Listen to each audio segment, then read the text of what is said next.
नमस्कार, जय हिंद। तो कैसे हैं आप? आशा करते हैं आप अच्छे होंगे और आपकी ट्रेडिंग भी अच्छी चल रही होगी। दोस्तों, इसके पीछे वाले वीडियो में हमने शेयर मार्केट का कंसेप्ट और हिस्ट्री, साथ में हमने फाइनेंशियल मार्केट, मनी मार्केट और कैपिटल मार्केट में प्राइमरी मार्केट, सेकेंडरी मार्केट सीखा था। दोस्तों, अगर आपने वो वीडियो नहीं देखा है तो उसका लिंक डिस्क्रिप्शन बॉक्स में है, आप वहां से देख सकते हैं। दोस्तों, आज की वीडियो में हमें सीखना है स्टॉक एक्सचेंज। तो आइए स्टार्ट करते हैं। दोस्तों, हमें सीखना है स्टॉक एक्सचेंज।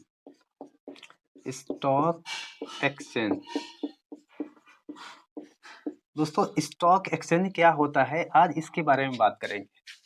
दोस्तों, जो ये एक्सचेंज आपको दिख रहा है, इसका हिंदी में मतलब होता है बदलना। यहां मैं लिख दे रहा हूं, बदलना। इसका मतलब होता है बदलना। दोस्तों, स्टॉक एक्सचेंज क्या है, इसको समझने से पहले मैं आपको बताता हूं कि देखिए, अगर हमें कोई शेयर मार्केट में कोई शेयर खरीदना होता है तो हम कहाँ जाते हैं? शेयर मार्केट में जाते हैं। शेयर मार्केट में जाते हैं, जो कंपनियां लिस्टेड है वहां पे उनका हम शेयर बाय और सेल करते हैं। वैसे ही अगर हमें कोई ज़रूरत की वस्तुएं अगर चाहिए तो हम कहाँ जाते हैं? पास के मार्केट में जाते हैं। जैसे मान लीजिए हमें कोई कपड़ा लेना हो, सब्जी लेना हो, तो पास के मार्केट में जाते हैं। तो वैसे ही क्या है कि हमको कोई स्टॉक लेना होता है, कोई शेयर लेना होता है, तो हम शेयर मार्केट में जाते हैं। दोस्तों, अब बात करते हैं स्टॉक एक्सचेंज की। दोस्तों, अगर हम जैसे मान लीजिए कि हम, देखिए यहाँ मैं नोट कर दे रहा हूँ। जैसे हम कोई, ये क्या है, ये हम हैं, ठीक है, ये हम लोग हैं। हम लोग क्या है कि अपनी जरूरत के सामान के लिए कहाँ जाते हैं? हम जाते हैं मार्केट में। यहाँ मार्केट में जाते हैं। ये देखिए, मैं कंसेप्ट बता रहा हूँ, यहाँ से आप अच्छी तरह से समझ जाएंगे कि स्टॉक एक्सचेंज क्या है। देखिए, हम अपनी जरूरत के सामान के लिए कहाँ जाते हैं? मार्केट में जाते हैं। जैसे मान लीजिए मुझे कपड़ा लेना है। जब हम मार्केट में जाते हैं तो हम देखते हैं वहाँ पे दुकानें हैं। वहाँ पे मैं आपसे पूछता हूँ कि बताइए, क्या क्या वहाँ पे एक ही दुकान होगी? तो आपका जवाब होगा नहीं, क्योंकि वहाँ ढेर सारी दुकानें होंगी। ठीक है, ढेर सारी दुकानें होंगी। वैसे ही हम शेयर मार्केट में जाते हैं कोई शेयर लेने के लिए, तो दोस्तों वहाँ भी दुकानें हैं। जैसे मान लीजिए कि जब हम कोई स्टॉक मार्केट में, देखिए स्टॉक मार्केट में जब हम जाते हैं, जब हम स्टॉक मार्केट में जाते हैं तो वहाँ भी ढेर सारी दुकानें हैं, और उन दुकानों को क्या कहा जाता है? Stock exchange. स्टॉक एक्सचेंज, समझ रहे हैं आप? जैसे आपको यहाँ दुकानें मिल रही हैं, वैसे ही स्टॉक एक्सचेंज जो है, ये क्या है? दुकान है वहाँ का। समझ रहे हैं आप? ये दुकान है वहाँ का। तो दोस्तों, स्टॉक एक्सचेंज कितने प्रकार के हैं, कौन कौन से हैं, इसकी बात हम आगे करेंगे। दोस्तों, एक कंसेप्ट है, एक एक्ट आया था 1956 ईस्वी में, मैं उसकी चर्चा आपसे कर दे रहा हूँ एक बार। तो दोस्तों, मैं यहाँ लिख रहा हूँ, देखिए इसको मैं मिटा दे रहा हूँ। इसको मिटाने के बाद हम बात करते हैं एसआरए की। दोस्तों, एक एक्ट आया था, उसका नाम था एसआरए। एसआरए क्या करता है कि ये स्टॉक एक्सचेंज का डिफिनेशन बताता है। देखिए कैसे, ये इस जो एसआरए आया था, इसका फुल नेम होता है securities securities regulation security regulation act. ये कब आया था? तो ये आया था 1956 में आया था। ठीक है, ये 1956 ईस्वी में आया था। देखिए ये कैसे स्टॉक एक्सचेंज को इसका डिफिनेशन देता है, हम इसकी बात करते हैं। तो एसआरए कहता है कि जैसे मान लीजिए कोई ऐसा ऑर्गेनाइजेशन, ये कहता है, एक मैं यहाँ लिख देता हूँ, एक ऐसा ऑर्गेनाइजेशन, देखिए स्पेलिंग मिसमैच हो सकती है, थोड़ा आप मैनेज करिएगा। एक ऐसा ऑर्गेनाइजेशन जो जो शेयर मार्केट में जो शेयर मार्केट में जो शेयर मार्केट में शेयर को जो शेयर मार्केट में शेयर को बाय एंड सेल सेल को क्या करता है? को सिक्योरिटी प्रदान करता है। क्या करता है? ये सिक्योरिटी देता है उसको, और क्या करता है, कंट्रोल करता है, कंट्रोल प्रोवाइड करता है। देखिए ये जो एसआरए एक्ट आया था 1956 ईस्वी में, वो स्टॉक एक्सचेंज को कैसे करता है, कैसे डिफिनेशन करता है, एक ऐसा ऑर्गेनाइजेशन जो शेयर मार्केट में शेयर को बाय एंड सेल को क्या करता है, सिक्योरिटी एंड सिक्योरिटी और क्या करता है, और कंट्रोल प्रोवाइड करता है। ठीक है, इसको सिक्योरिटी और कंट्रोल प्रोवाइड करता है। ये एसआरए कहता है, किस किस को कहता है, तो ये स्टॉक एक्सचेंज को कहता है। ये स्टॉक एक्सचेंज का क्या है, ये डिफिनेशन लेकर आया था, एक एक्ट आया था उसका, स्टॉक एक्सचेंज। तो दोस्तों यहाँ तक तो हम समझ गए कि स्टॉक एक्सचेंज क्या है।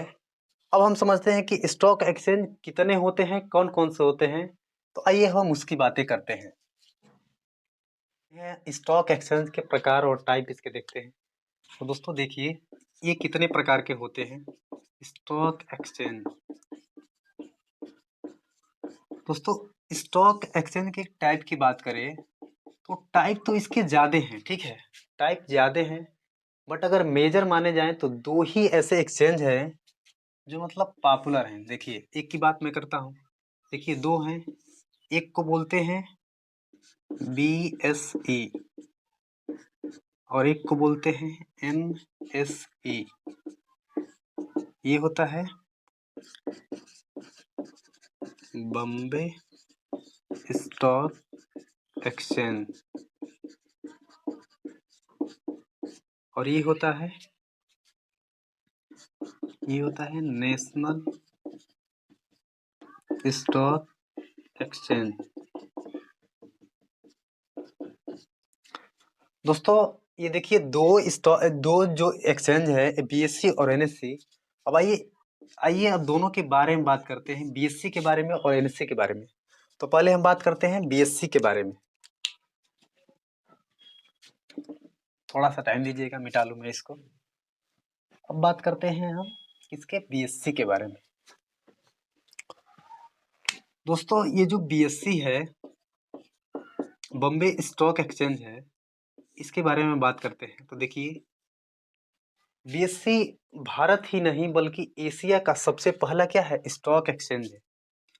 ये भारत ही नहीं, मैं लिख दे रहा हूँ, बल्कि क्या है, बल्कि एशिया का सबसे पुराना क्या है, सबसे पुराना स्टॉक एक्सचेंज है। ठीक है दोस्तों, ये जो BSE है इसकी स्थापना हुई थी 1875 ईस्वी में, और इसकी जो स्थापना कराए थे उनका नाम था प्रेमचंद, उनका नाम था प्रेमचंद रायचंद।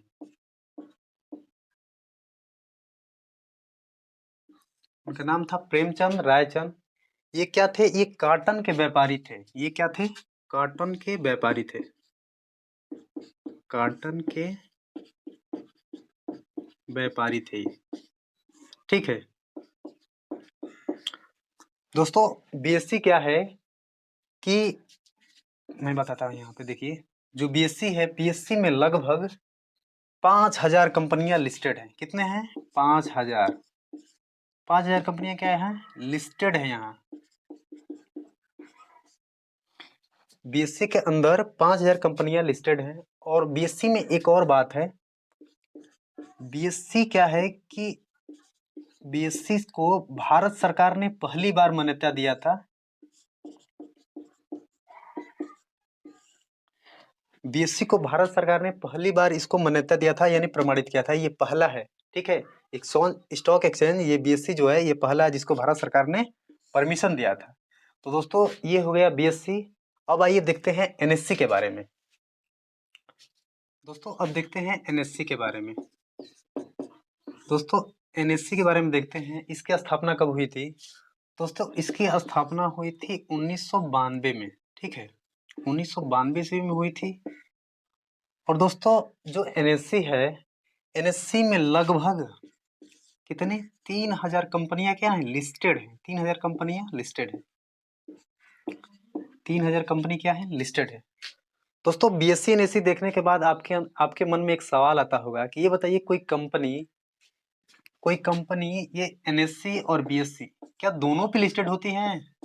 तो दोस्तों बिल्कुल, ये कोई कंपनी, अधिकतर ऐसी कंपनियां हैं जैसे विप्रो है, रिलायंस है, अडानी कंपनियां हैं, ये दोनों पे लिस्टेड होती हैं। तो फिर आपके अंदर एक और सवाल बन सकता है कि क्या बताइए, अगर सेम शेयर बीएससी पर और एनएससी पर हो तो क्या दोनों के प्राइस में डिफरेंट होता है? तो दोस्तों इस चीज को समझने के लिए आइए मैं आपको लेकर चलता हूं आपके गांव वाले मार्केट पे। तो दोस्तों आइए, जो हम लोग अपने गांव वाले मार्केट में जा रहे थे उसी का एग्जाम्पल मैं आपको देता हूं और फिर मैं आपको समझा पाऊंगा। दोस्तों ये मान लीजिए कि ये हम लोग हैं, ठीक है, ये हम लोग हैं, ठीक है। हम जा रहे हैं कहाँ, अपने मार्केट में गए। मार्केट में जाने के बाद हमें क्या लेना था, कपड़ा लेना है। जब कपड़ा हमको लेना है तो हमारे पास क्या है, बहुत सारी दुकानें हैं। मैं स्टार्टिंग टाइम में आपको बताया था कि हमारे पास कितने हैं, बहुत सारी दुकानें हैं। जैसे मान लीजिए कि मुझे कोई कपड़ा पसंद आ गया, मैंने गया पहली दुकान पे, उस कपड़ा को के दुकान पे गया तो उसकी कीमत कितना मुझे मिली, 1000 रुपये मिली। 1000 रुपये मिली। तो उसके बाद मैंने दूसरी दुकान पे गया, इस दुकान पे इसका प्राइस था 950 रुपये। फिर मैं तीसरे दुकान पे गया तो यहाँ इसका प्राइस था कितना, 980 रुपये। और मैं जब चौथी दुकान पे गया तो मुझे मुझे पता चला कि 970 रुपये। दोस्तों एक चीज आप देख रहे हैं इनमें क्या हो रहा है, किसी में घट रहा है, किसी में बढ़ रहा है। और घटने बढ़ने का रेशियो देख रहे हैं, बहुत माइनर माइनर घट रहा है। यानी जिस जैकेट का प्राइस 1000 रुपये है, अगर किसी भी दुकान पे आप जाएंगे तो माइनर डिफरेंट होता है, वही 50 रुपये 100 रुपये का। वैसे ही क्या होता है कि जो बीएससी होती है और ये एनएससी होती है, इन दोनों पे जब सेम कंपनियां अपना लिस्टिंग होता है दोनों पे, तो दोनों में जैसे मान लीजिए कि बीएससी पे कोई कंपनी 100 रुपये की है तो एनएससी पर वो कंपनी कितने की मिलेगी, 101 रुपया। यही इतना ही मतलब माइनर डिफरेंट होता है, बहुत माइनर डिफरेंट होता है। तो दोनों पे एक कंपनी दोनों पे लिस्टेड हो सकती है, ठीक है। तो आइए अब हम देखते हैं। और एक बात और, जो दोस्तों ये जो बीएससी और एनएससी है, ये दोनों कहाँ है, ये दोनों मुंबई में है। इन दोनों का जो ब्रांच है ये मुंबई में है। ये यहीं पर दोनों क्या है, लिस्टेड हैं। दोस्तों आइए अब देखते हैं, दोस्तों आइए समझ लेते हैं एक बार पूरे प्रोसेस को। दोस्तों अगर आपने पीछे की सारी वीडियो देख रखी है तो ये प्रोसेस में जो आपको बताने जा रहा हूँ, सारी प्रोसेस आपको समझ में आएगी। तो दोस्तों देखिए, पहले हम लोगों ने पढ़ा था प्राइमरी मार्केट। देखिए ये मैं सारी प्रोसेस बता रहा हूँ कि कैसे क्या हो रहा है। देखिए प्राइमरी मार्केट, दोस्तों प्राइमरी मार्केट में क्या हो रहा है कि कोई आईपीओ आता है, कोई आईपीओ आ गया। आईपीओ आने के बाद कहाँ गया, सेकेंडरी मार्केट में।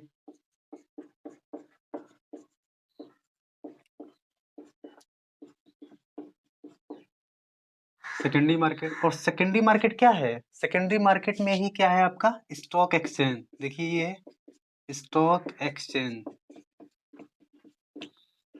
देख रहे हैं आप। देखिए जब कोई प्राइमरी मार्केट में आईपीओ आया किसी कंपनी का तो वो गया कहाँ, सेकेंडरी मार्केट में। जब आईपीओ आके स्टॉक मार्केट में क्या हुआ, लिस्टिंग हो गया इसका। जब इसका लिस्टिंग हो गया तो जो ये स्टॉक है, स्टॉक के पास क्या है, स्टॉक एक्सचेंज हुआ। जैसे मान लीजिए बीएससी है और ये एनएससी है, ठीक है। और इनके पास क्या है, ब्रोकर है, ठीक है। ठीक है, ये है ब्रोकर, इनके पास भी क्या है, ब्रोकर है। और इन ब्रोकर से क्या करते हैं कि हम लोग क्या करते हैं, हम लोग जुड़े हुए हैं, ठीक है। हम लोग जुड़े हुए हैं, यानी हम लोग इनसे क्या करते हैं, कोई शेयर बाय या सेल करते हैं। ये इन्वेस्टर है, ठीक है। इन्वेस्टर, इन्वेस्टर यानी हम लोग हैं ये, ठीक है, इन्वेस्टर। और हम क्या कर रहे हैं यहाँ पे, बाय और सेल कर रहे हैं। ये पूरा प्रोसेस है। जैसे कोई बताइए जैसे कोई कंपनी का आईपीओ आया तो प्राइमरी मार्केट में आया, फिर जहाँ ये आईपीओ आने के बाद ये आईपीओ का जब प्रोसेस कंप्लीट हो गया तो ये सेकेंडरी मार्केट में गया।